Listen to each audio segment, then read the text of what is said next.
আসসালামু আলাইকুম রহমতুল্লাহ বরকাত।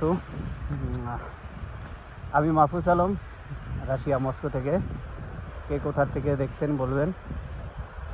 তা রাশিয়াতে আইসা অন্ততপক্ষে মস্কো সিটিতে একটা জিনিস ভালো লাগলো কি, ধরেন আপনি যেদিকেই যাইবেন, আপনার যেখানেই বাসা থাকুক, রুম থাকুক, যেদিকেই যাইবেন, ঠিক আছে, বেরোনোর পর অন্ততপক্ষে স্কোয়ারে 1 কিলোমিটারের মধ্যে না হলেও 2-3টা পার্কের মতন পাইবেন।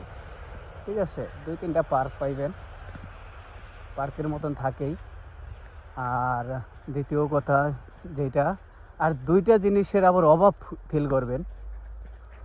সেই দুইটা জিনিস অভাব হইলো যে বাংলাদেশের মতন আবহাওয়াটা পাইবেন না, এই একটা অভাব ফিল করবেন। আর দ্বিতীয়, বাংলাদেশের মতন সুস্বাদু খাবার পাইবেন না। যেমন বলতে পারেন, নিজে রান্না করে খাইলেও আপনার মন যেটা যে কালা চাইবে সেটা খাওয়া অসম্ভবই বলতে পারেন, কারণ সব জায়গায় সব কিছু পাওয়া যায় না।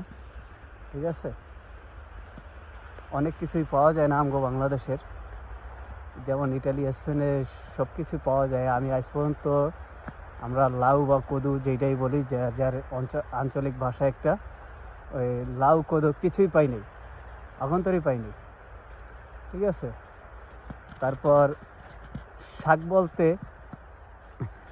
আমি একটা শপে এর মধ্যে শাক দেখছিলাম, ধরেন এত কয়টা পরিমাণ শাক, সেইটা মনে করেন 350 রুবেল 400 রুবেল।